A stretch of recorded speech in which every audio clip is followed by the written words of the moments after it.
Alors, bonjour à tous. Ce matin, le passage de ce matin se trouve dans Luc au chapitre 12. Et ce matin, on va lire ensemble les versets 35 à 48. Je voulais profiter de ce moment ce matin peut-être pour encourager. Vous voyez qu'on est très nombreux à 11 heures avec toutes les familles, les enfants qui sont là. Et je voulais simplement encourager ceux qui le peuvent, qui ont peut-être pas, qui viennent pas avec les enfants, de considérer de venir à 9 heures. Je sais que là, on est rendu en novembre comme ça, le soleil se lève plus tard, on laisse plus longtemps dans le lit. C'est plus difficile de sortir du lit pour venir à 9 heures, mais c'est juste pour nous aider au niveau de la logistique. Donc, ceux qui c'est possible pour eux de venir à 9 heures, on vous encourage de venir. Je voulais prendre le temps aussi de simplement offrir nos sympathies, nos condoléances à Lise Babin, qui a perdu son père cette semaine. Lise, son père était âgé de 92 ans. Je pense qu'il souffrait d'Alzheimer et puis est décédé. Donc, on offre nos sympathies, nos condoléances à Lise et toute sa famille. Puis, on va prendre le temps aussi de prier. Je vous encourage à prier pour elle, que le Seigneur la soutienne. Je suis content de voir que Micheline est revenue. Hein? Micheline, elle a un petit... oui, c'est ça, gloire à Dieu. Elle a eu un petit accident en arrivant ce matin à 9 heures. Elle est tombée sur le visage. Puis depuis elle est à la clinique, Mimose, elle a fait passer les affaires pour que Micheline soit là. On est content que tu sois là. On a prié pour toi. Fait qu'on se réjouit que tu sois là. Donc, ce matin, comme je le disais, dans Luc, on est dans Luc au chapitre 12 et je vais lire les versets 35 à 48. C'est la parole de Dieu qui dit ceci.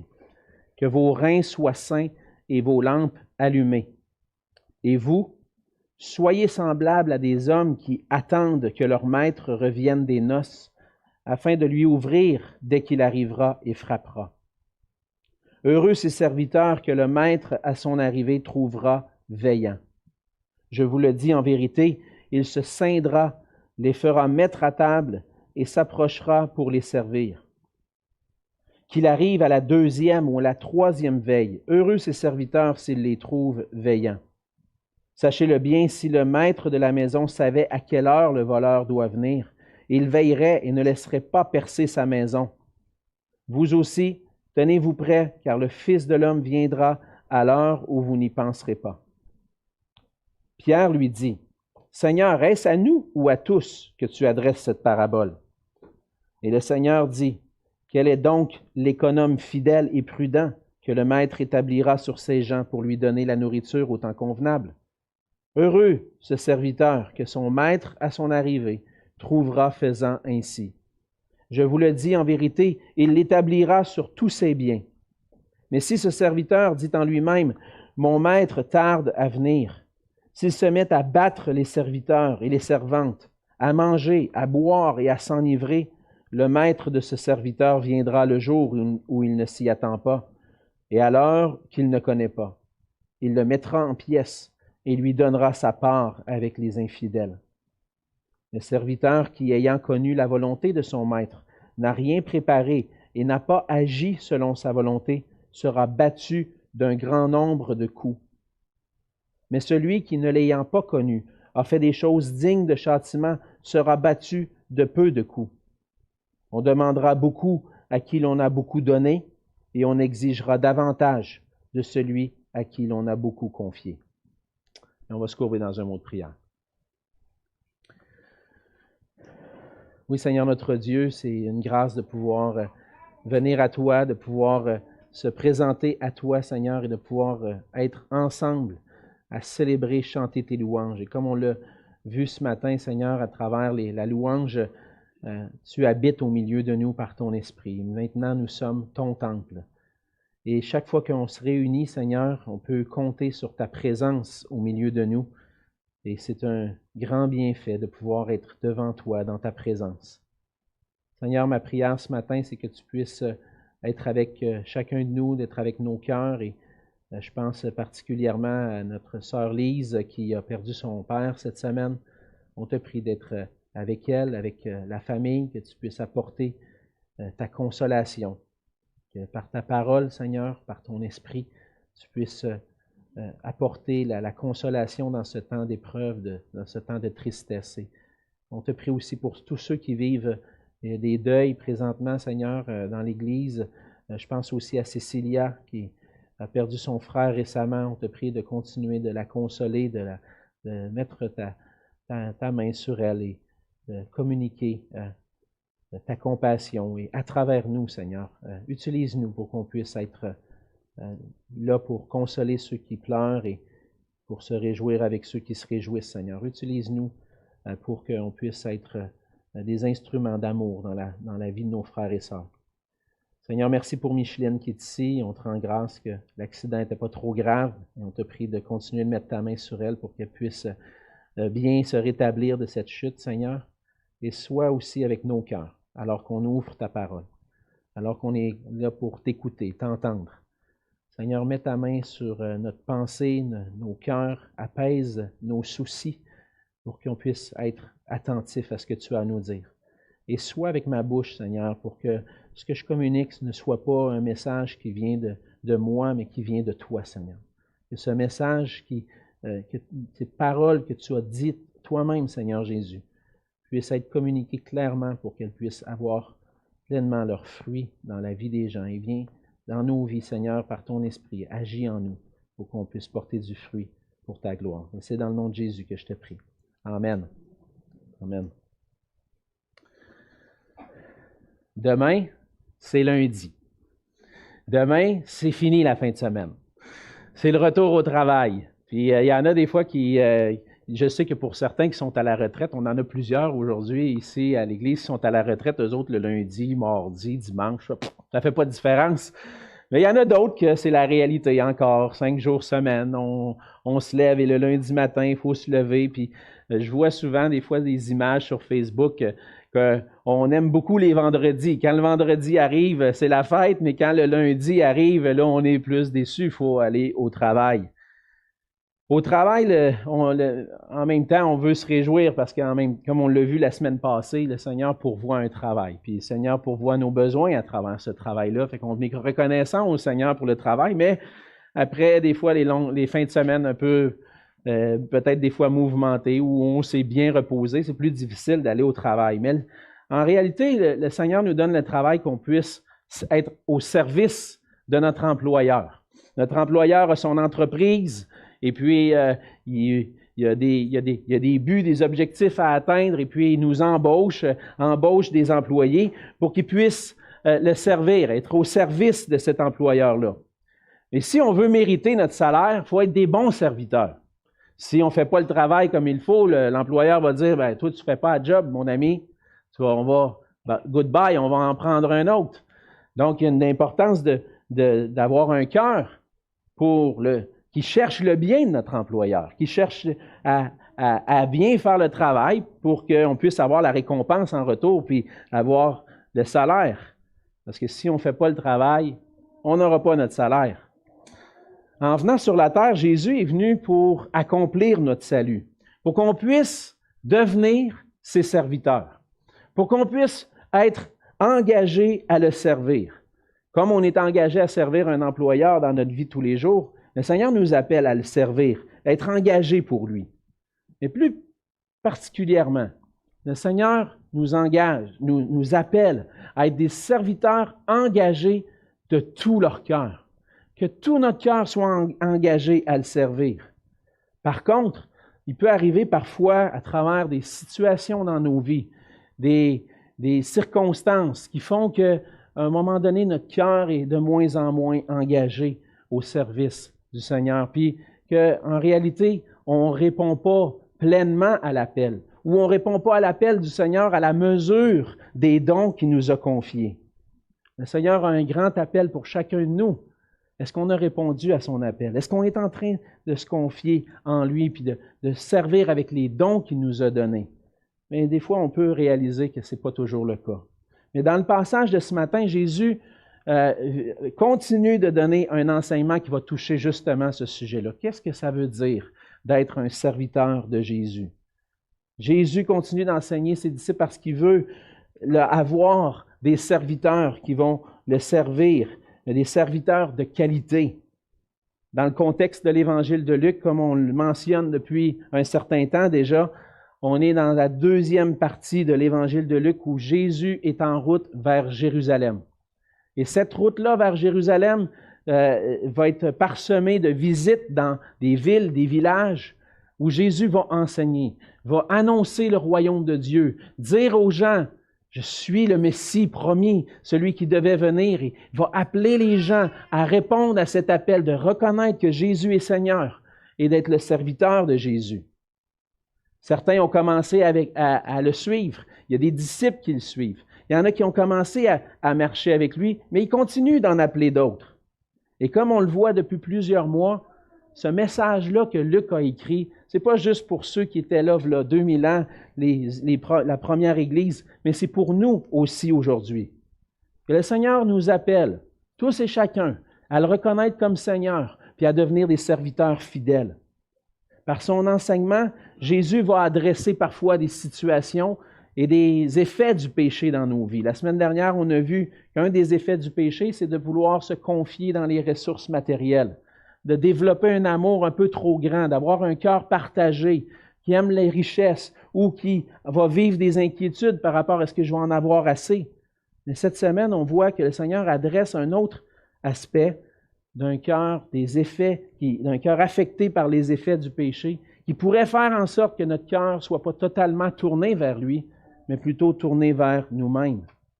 Et à travers son enseignement, on va voir que Jésus déclare qu'il est le roi qui nous appelle à être des serviteurs fidèles, qui l'aiment de tout leur cœur. Le Seigneur nous appelle à être des serviteurs, des servantes fidèles, qui l'aiment de tout leur cœur. Mais qu'est-ce que ça veut dire, ça? Qu'est-ce que ça veut dire être un serviteur fidèle? C'est quoi les qualités d'un serviteur fidèle? Et ce matin, on va voir ensemble 3 éléments qu'on voit qui caractérisent un serviteur fidèle. Premièrement, on va voir dans les versets 35 à 40 qu'un serviteur fidèle, c'est un serviteur qui veille en attendant le retour du roi. C'est un serviteur qui veille. Jésus va exhorter ses disciples à veiller, à être des serviteurs prêts à passer à l'action. C'est ce qu'on voit entre autres au verset 35. Lorsqu'il va mentionner, il va dire que vos reins soient saints et vos lampes allumées. Qu'est-ce qu'il veut dire par là, que vos reins soient saints? Lorsqu'on considère cette époque-là, on prend le temps de considérer les coutumes, les manières de fonctionner des gens de cette époque-là. On a déjà vu même à la télévision parfois la manière dont les gens étaient vêtus. Et même les hommes comme les femmes avaient des longues robes. Et puis pour pouvoir passer à l'action, pour pouvoir marcher peut-être plus rapidement ou pour pouvoir courir même, les messagers des fois étant envoyés devaient courir. Pour être prêts à passer à l'action, il fallait que remonter la robe pour libérer les jambes.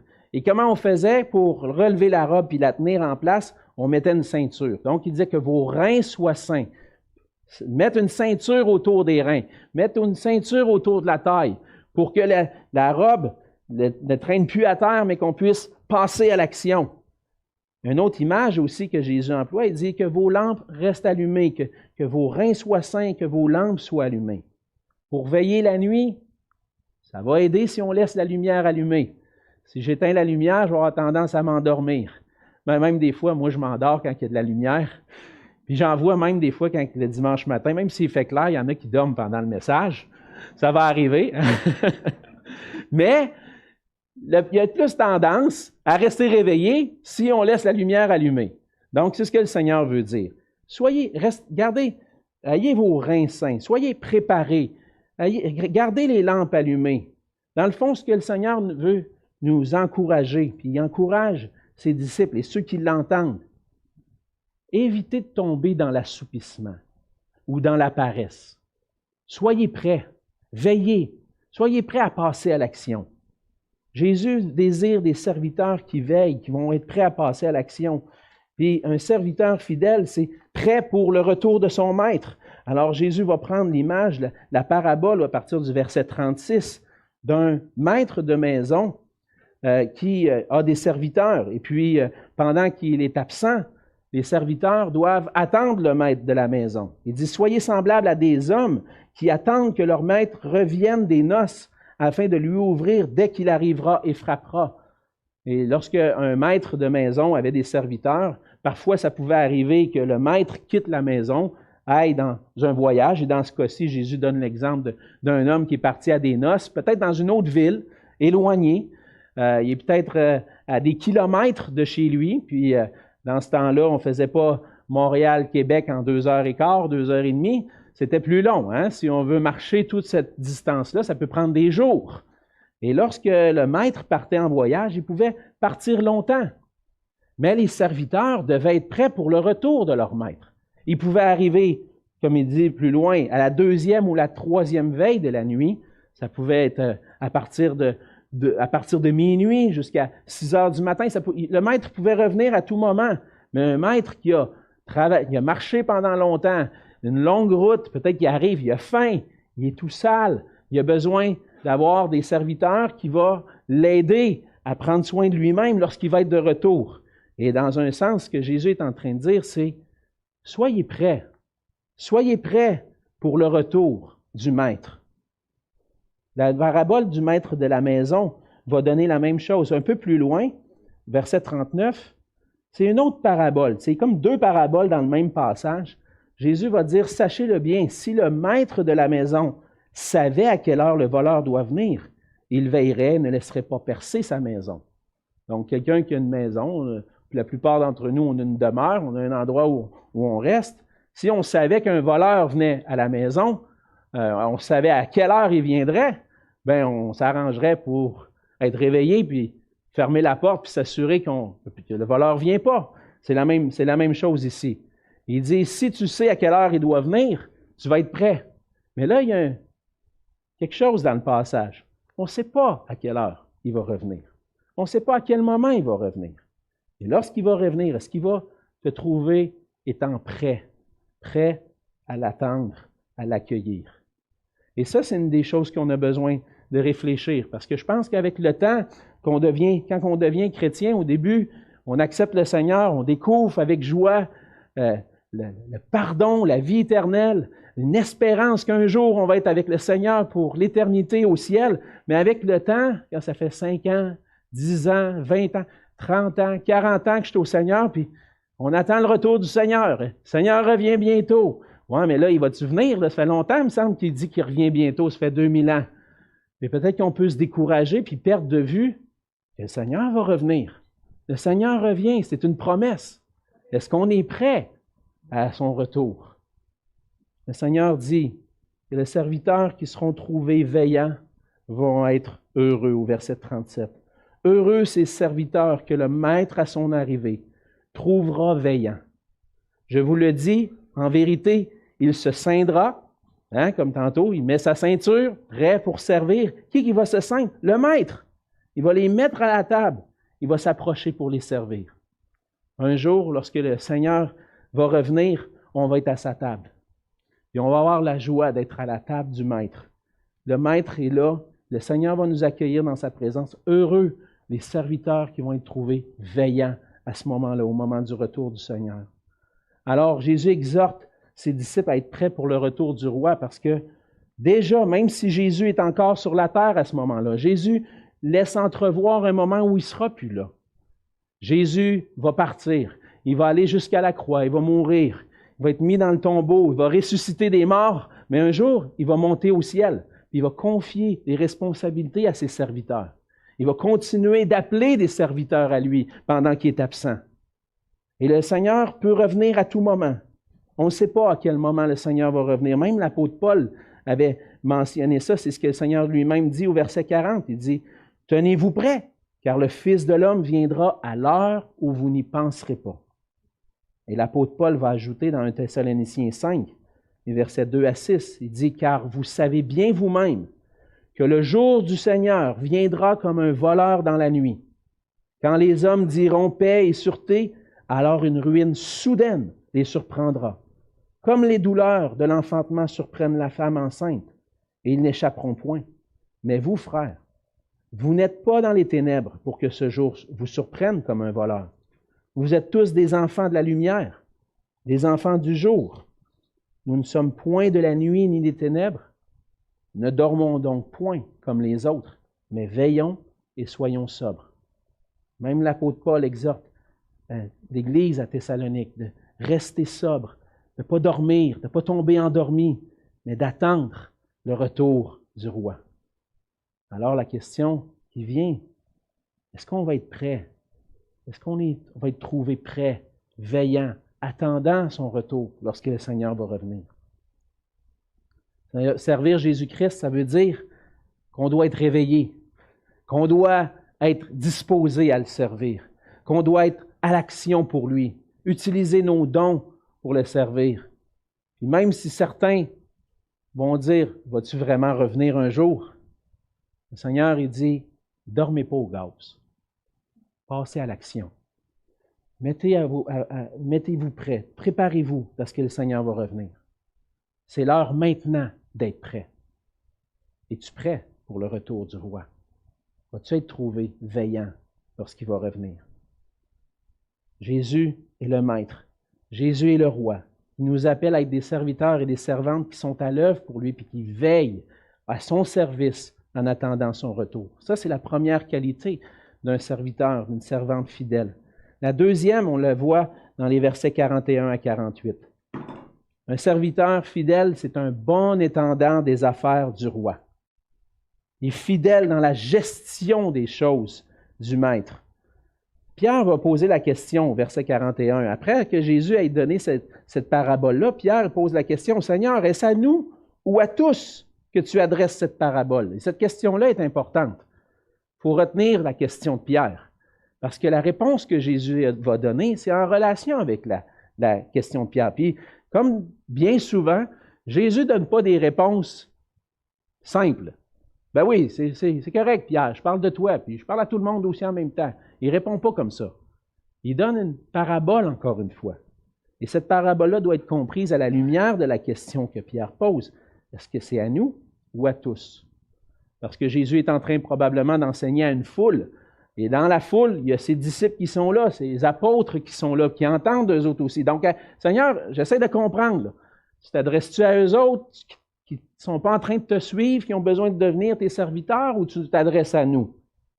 La réponse de Jésus va nous aider à comprendre à qui il s'adresse exactement.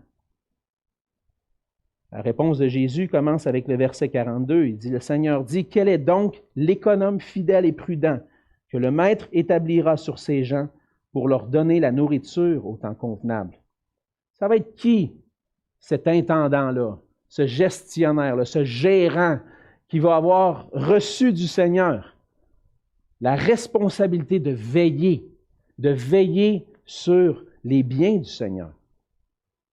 En réalité, ce qu'on peut voir, je pense que le Seigneur va s'adresser à Pierre pour commencer et aux apôtres aussi. T'adresses-tu à nous ou à eux? Bon, je vais commencer, je vais m'adresser à vous. Le Seigneur fait une image ici. Il va parler d'un intendant qui donne la nourriture aux serviteurs, donc celui qui gère les serviteurs. Et en donnant la nourriture, c'est qu'il va prendre soin d'eux. L'intendant va prendre soin des serviteurs du Maître. Et je pense que les apôtres ont été appelés à veiller sur l'Église, à mettre en place, établir l'Église de Jésus-Christ. Le Fils de l'homme, Jésus est monté au ciel et il a donné une mission à ses apôtres.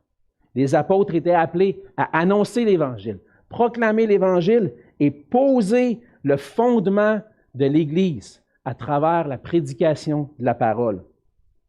C'est la parole de Christ qui allait être le fondement de l'Église. On a lu tout à l'heure dans Éphésiens 2, on a lu le chapitre au complet pendant la louange, mais au verset 20, c'est Paul qui dit à l'Église d'Éphèse, il dit « Vous avez été édifiés sur le fondement des apôtres et des prophètes, Jésus-Christ lui-même étant la pierre angulaire. » L'Église, on l'a vu, c'est le temple de Dieu, c'est le temple du Saint-Esprit. Mais sur quoi c'est fondé? C'est fondé sur Jésus-Christ. La pierre angulaire, la première pierre qui a été posée, c'est Christ lui-même. Mais après ça, est-ce qu'il y a eu d'autres pierres qui ont été placées sur le fondement? Oui, l'enseignement des apôtres, l'enseignement des prophètes, l'enseignement de la parole de Dieu, la parole de Christ est venu poser ce fondement-là pour l'Église. Et le travail des apôtres était de poser ce fondement-là avec la prédication de la parole. Même dans Jean 21, on voit que Jésus a une interaction avec Pierre. Il pose la question à Pierre, tu m'aimes-tu? Est-ce que tu m'aimes? Il dit, paie mes brebis. Jésus lui demande, paie mes brebis. Prends soin de mon troupeau. Prends soin de ceux de ma maison. Donne-leur la nourriture au temps convenable. Donne-leur la parole. Enseigne les Écritures. Et aujourd'hui, le Seigneur donne des dons et confie à des hommes dans l'Église la responsabilité de veiller sur sa maison. Le Seigneur n'est pas là. C'est lui le maître suprême, c'est lui le chef, mais il a placé dans l'Église des hommes qui vont agir comme bergers, comme pasteurs. Et quelle est leur responsabilité? De prendre soin du peuple de Dieu en proclamant la parole de Christ, en donnant la nourriture spirituelle dont le troupeau a besoin. Le rôle des anciens et des pasteurs, c'est principalement de paître le troupeau en enseignant les Écritures. Paul va dire à Timothée, il va donner des instructions à Timothée. Dans 2 Timothée 4, versets 1 et 2, il dit « Je t'en conjure devant Dieu et devant Jésus-Christ qui doit juger les vivants et les morts, et au nom de son avènement et de son royaume, prêche la parole, insiste en toute occasion, favorable ou non, reprend, censure, exhorte avec toute douceur et en instruisant. » Dans 1 Timothée 4 au verset 16, il va dire « Veille sur toi-même et sur ton enseignement. Persévère dans ces choses, car en agissant ainsi, tu te sauveras toi-même et tu sauveras ceux qui t'écoutent. » Paul dit à Timothée « Persévère, veille sur ton enseignement, enseigne la parole. » Et 2 Timothée 2,15, encore une instruction à Timothée. « Efforce-toi de te présenter devant Dieu comme un homme éprouvé, un ouvrier qui n'a pas à rougir, qui dispense droitement la parole de la vérité. » Le Seigneur nous confie à nous une grande responsabilité de dispenser la parole de Dieu. Mais il y a des serviteurs aussi. Le Seigneur a des serviteurs. Il confie à chacun, selon nos dons, une responsabilité de le servir, de prendre soin de ceux que le Seigneur nous confie. Et une des applications que je vois, entre autres, c'est que oui, le Seigneur établit des pasteurs, il a établi des apôtres dans le passé pour prendre soin de son Église, mais il a aussi placé des pasteurs dans chaque foyer, dans chaque maison. Les pères, entre autres, les chefs de foyer, sont appelés à prendre soin de leur épouse et de leurs enfants en enseignant la parole de Dieu.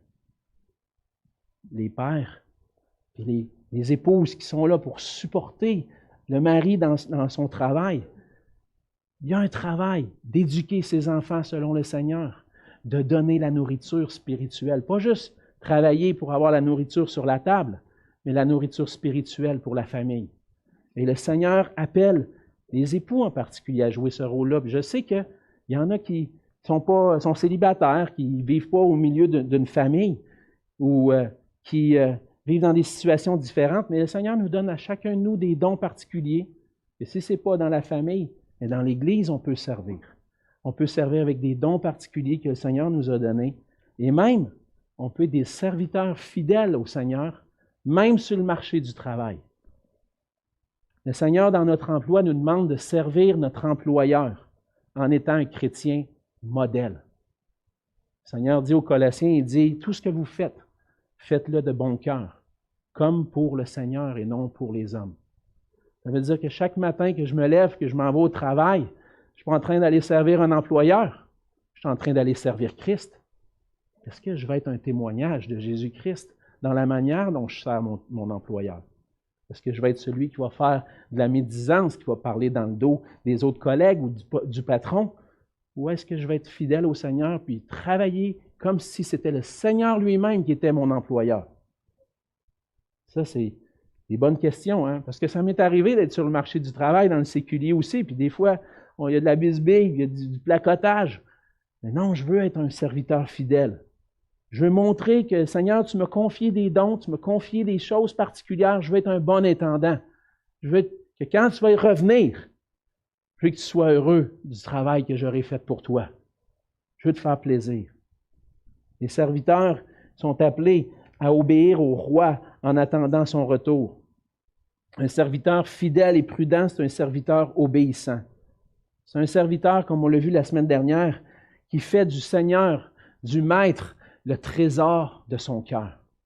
Là où est ton trésor, là aussi va être ton cœur. Si Jésus est ton trésor, tu vas être un serviteur fidèle à Jésus-Christ dans tous les domaines de ta vie. Le Seigneur t'a confié des responsabilités. Sois obéissant et fidèle selon ce qu'il t'a donné. Le Seigneur va mettre en garde. On va voir qu'il donne une récompense à celui qui est fidèle. Mais il met en garde de ne pas être un bon serviteur. Au verset 45, il va dire, si ce serviteur dit en lui-même, mon maître tarde à venir, s'il se met à battre les serviteurs et les servantes, à manger, à boire et à s'enivrer, le maître de ce serviteur viendra le jour où il ne s'y attend pas et à l'heure qu'il ne connaît pas. Alors le Seigneur donne l'exemple d'un serviteur, d'un intendant que le maître lui aurait confié des responsabilités, et plutôt que de veiller au bien des autres serviteurs, au bien de la maison, lui il dit, ça va y prendre du temps avant de revenir, j'ai le temps de faire le party en attendant.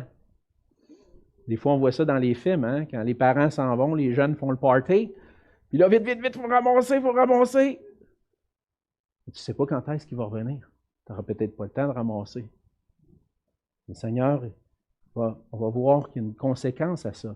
C'est-à-dire, si tu peux être un serviteur infidèle, un serviteur qui fait le contraire, complètement le contraire de ce que Dieu dit. Le Seigneur met en garde aussi d'autres, parce qu'il pourrait avoir d'autres serviteurs, d'autres types de serviteurs. Au verset 47, entre autres, il dit, le serviteur qui, ayant connu la volonté de son maître, n'a rien préparé et n'a pas agi selon sa volonté. Et donc, ce serviteur-là est peut-être un peu moins pire. Il n'a pas fait le mal, lui, mais il a dit, bon, on va en profiter, le boss n'est pas là, on va prendre ça relax. Il n'y a pas besoin de me mettre à l'œuvre, je vais rester tranquille. Il n'y a pas besoin de me faire suer, je vais rester tranquille en attendant. Il va y avoir une conséquence pour lui aussi. Puis à la fin, au verset 48, il dit, celui qui n'a pas connu la volonté du maître. Peut-être qu'il dit, bon, le boss est parti, puis il ne m'a pas donné de responsabilité. Ben, il en profite quand même pour faire des choses qui sont dignes de châtiment. Alors, à qui le Seigneur parle exactement? Est-ce qu'il parle à Pierre, à ses apôtres, ou il parle à tous? Il parle aux deux. Il parle à tous. Il dit, je te confie des responsabilités, sois fidèle. Mais en même temps, j'appelle tout le monde à être mes serviteurs. Quand je vais revenir, est-ce que tu vas être un serviteur fidèle? Et là, ce qu'on voit, c'est que ce qui caractérise un serviteur fidèle, c'est qu'il va être récompensé par le roi. Le Seigneur dit, heureux ce serviteur qui va être fidèle, le serviteur qui a agi avec foi, qui a reconnu qui est son maître, puis qui a agi fidèlement selon la parole du maître.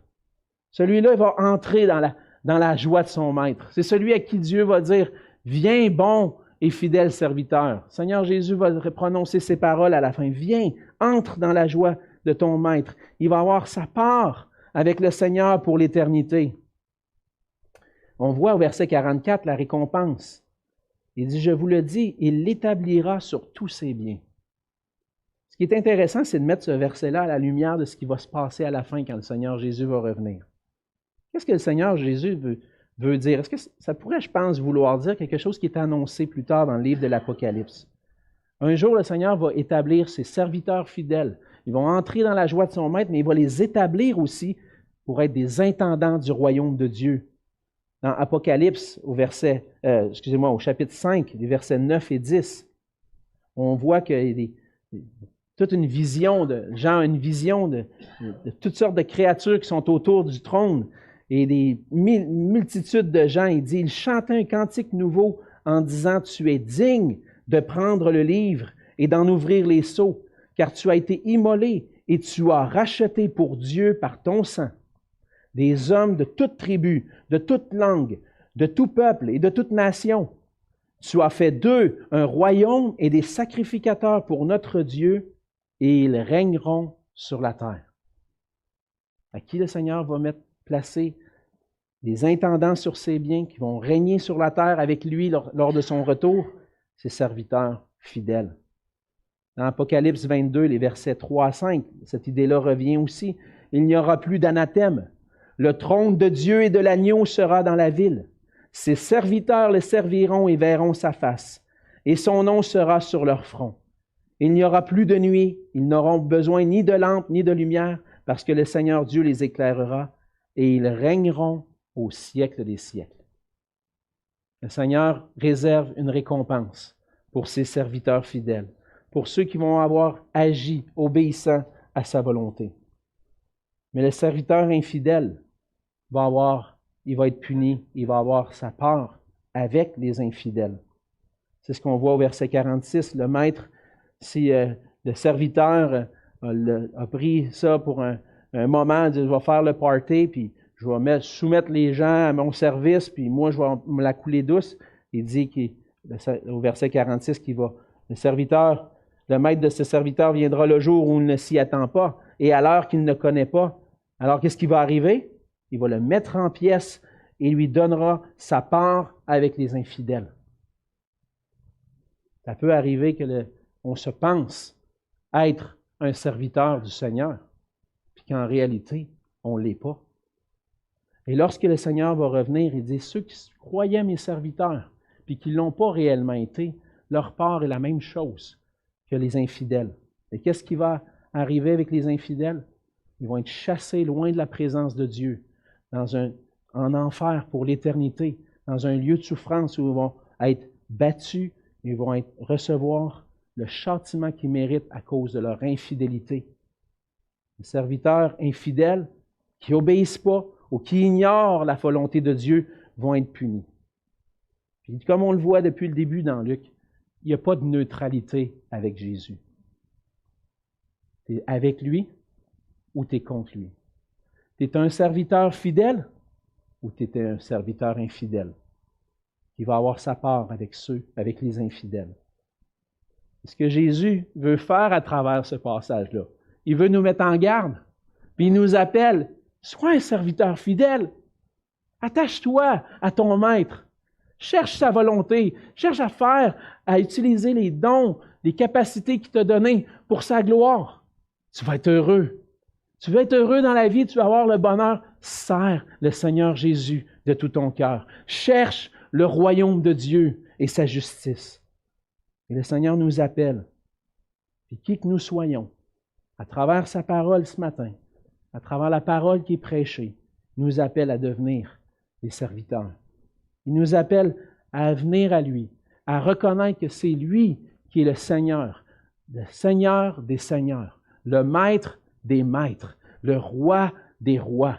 Et on doit fléchir le genou devant lui, s'humilier devant lui et dire, Seigneur, ma vie t'appartient. Je veux devenir ton serviteur. Il nous appelle à lui donner tout notre cœur, tout consacré à lui. Seigneur, il n'y a plus rien qui m'appartient. Je te fais confiance pour le reste. Puis je te mets toute ma vie t'appartient pour être à ton service. Il nous appelle à reconnaître que naturellement, on n'est pas enclin à vouloir servir Jésus, puis qu'on est plus enclin à vouloir se servir nous-mêmes. Lorsqu'on est honnête avec nous-mêmes, avec notre cœur, notre désir, c'est pas d'être au service des autres, c'est moi je veux faire ce que je veux dans la vie. Moi je veux pas être au service de Jésus, moi je veux faire ce que je veux. C'est ça même pour nous en tant que chrétiens des fois. Des fois on a envie de tasser un petit peu comme la volonté de Dieu pour dire, moi c'est beau là, je vais arranger ma vie comme je veux. Le Seigneur il dit, fais pas ça, agis selon ma volonté. Il nous appelle à reconnaître qu'on est des pécheurs, qu'on n'a pas un cœur enclin à vouloir le servir. Mais il nous invite aussi à le reconnaître comme notre Sauveur. Parce que ce cœur-là, qui désire servir Jésus-Christ, puis vivre pour sa gloire, il ne viendra pas de moi. Il va venir de lui. C'est lui qui va accomplir ce qui est nécessaire pour que je puisse être sauvé de ce cœur rebelle, pécheur, qui veut servir lui-même plutôt que de servir Dieu. Jésus est venu chercher, sauver ce qui était perdu. Je suis perdu, je ne suis pas un serviteur fidèle, j'ai besoin de Christ. C'est lui qui nous appelle, qui veut nous sauver de notre rébellion, puis qui a accompli tout ce qui était nécessaire pour nous en mourant sur la croix, en ressuscitant des morts. Il a tout accompli pour qu'on puisse être délivré de l'état de notre péché, qu'on puisse être réconcilié avec Dieu et devenir des serviteurs fidèles. Et lorsqu'on vient à lui, le Seigneur nous donne ce qu'il nous commande. Qu'est-ce que je veux dire par là? Le Seigneur me commande d'être un serviteur fidèle. C'est juste en allant à lui que je vais pouvoir devenir ce serviteur fidèle-là, parce que sans lui, je ne peux rien faire. C'est lui qui me rétablit dans une relation intime avec Dieu par la foi en lui. C'est lui qui me donne sa parole pour comprendre c'est quoi sa volonté. Qu'est-ce que tu veux de moi, Seigneur? Je veux être ton serviteur. Qu'est-ce que tu attends de moi? Il me donne sa parole pour que je puisse la comprendre. Il me donne aussi son Esprit Saint qui m'aide à comprendre les Écritures puis qui me donne cette motivation de vivre pour la gloire de Dieu. Vous savez, un des rôles du Saint-Esprit, c'est de donner gloire à Jésus-Christ, puis donner gloire à Dieu. Puis des fois, on regarde dans les Écritures, puis on dit, il me semble que ça ne parle pas beaucoup du Saint-Esprit, on ne voit pas souvent. Pourquoi? Parce que c'est le Saint-Esprit qui a inspiré les Écritures. Qu'est-ce que le Saint-Esprit veut faire? Mettre la gloire sur Jésus-Christ. Voici ce que le Saint-Esprit fait. Mais il fait ça dans nos vies à nous aussi. Nous crée en nous ce désir d'obéir à la volonté de notre Maître, puis à être des serviteurs fidèles. Alors, qu'est-ce que je vais faire pour devenir un serviteur fidèle? J'ai besoin de venir au Seigneur Jésus, venir à ses pieds et dire, Seigneur, aide-moi. Aide-moi à être ce serviteur que tu attends. Je ne suis pas digne, mais toi, tu peux faire de moi un serviteur fidèle. Puis réclamer auprès de Jésus lui-même un cœur dévoué à le servir. Jésus, c'est le roi qui nous appelle à être des serviteurs fidèles, qui l'aiment de tout son cœur.